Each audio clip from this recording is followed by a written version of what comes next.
On the morning of June 18th, Justin Ross Harris says he and his son Cooper ate breakfast at Chick-fil-A. Investigators say only 30 or 40 seconds after Ross left that restaurant, he would have had to have decided whether to turn to go to his son's daycare or to keep going to work. Did this man really forget his son was in the car in 40 seconds or less? It took an HLN producer less than 2 minutes to recreate Ross's drive from that restaurant to where he did go, his office at Home Depot Corporate.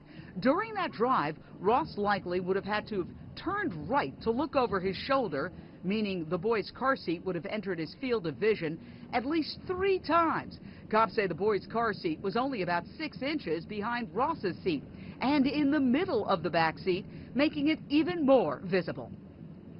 Now, this is a case that really is affecting us all with this hot car death. We certainly know that in 2013, there were 44 hot car deaths. And this year alone, 17 children dying in hot cars. And this particular story is very gripping. And, of course, I'm here with Mike Brooks, our law enforcement analyst, to talk about it. Mike, I just want you to walk us through exactly what we know at this particular time. You know, this animation is fantastic, but we look at this case. You look at the picture of this little boy, but we look at the animation. He left Chick-fil-A. The surveillance video showed that about 9:19, he puts little Cooper in his car seat, facing backwards, straps him in. Then he goes to his work. Now, we see where he parked the car. He parked the car on the top of the lot and out in direct sunlight. Then a little bit later, he leaves the office and he drives to the movie theater. Then all of a sudden, oh my God, my son's in the car.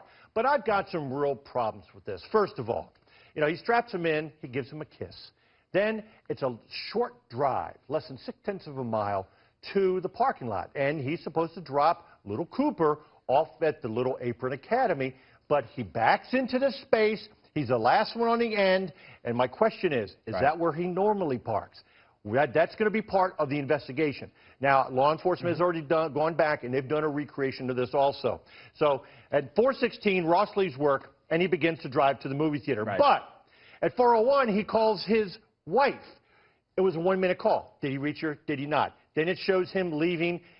You know, Mike, that boggles me, just to stop right there for 1 second, because it not only implicates him, right? We know that there's conduct here, which you're not buying the story about accident for sure, but I think a lot of viewers are concerned about the wife, about her involvement. And when you mention, Mike, that 1-minute phone call, the issue becomes, what did they talk about? Was it a conspiracy? At that point, would he have said something to his wife regarding the child? If anything. But the whole thing is, what is the normal routine here? This is what law enforcement wants to know, and that's what they can get through all the computer records, through the cell phone records. That's what they're going through right now. But one of the things that because that's the whole thing. What is the normal routine when he takes little Cooper to the Little Apron Academy? Now, he gets in his car at 4:16, all right? He gets in. Yeah, he leaves for work. He's going to the theater. Now, 4:20. All of a sudden, a few minutes later, less than 2 miles from his work, he stops and says, oh, my God, my son's in the car.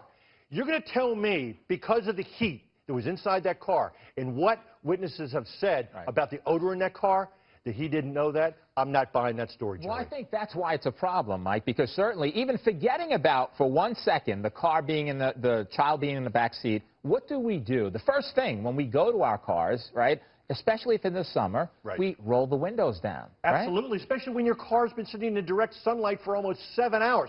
And remember, he came out to the car at lunchtime. Remember? He went with his buddies. He went to lunch. Then they went to the Home Depot to get some light bulbs. And then he threw the light bulbs in the car. Then he went back in. But remember what happened when he was going back in? Somebody was coming out. He stopped, took a look over, said, okay, then he proceeded into the building. Mike, the animation that we saw initially, I want to take a look at that one more time. So take us through this. You see the animation here as far as what goes on, right? Yes, and look at that. A mile from Chick-fil-A to the work. And, Mike, that's a problem. If it's 0.6 miles, right, a sixth of a mile, the issue is, would you really during that time period forget that you left your child in the car? And a lot of people are having an issue with overcoming that. And Joey, you and I did a recreation in a car similar to that, a little bit older model, but still, how tightly cramped it was inside that car. And even with a rear-facing car seat, there's no way, no how, that Ross Harris did not see that little boy. And, Mike, briefly, I know the investigation's continuing and everyone's innocent until proven guilty. Right. You know, I don't want to condemn him too much, although the actions certainly seem unreasonable, unjust at this point from what we know.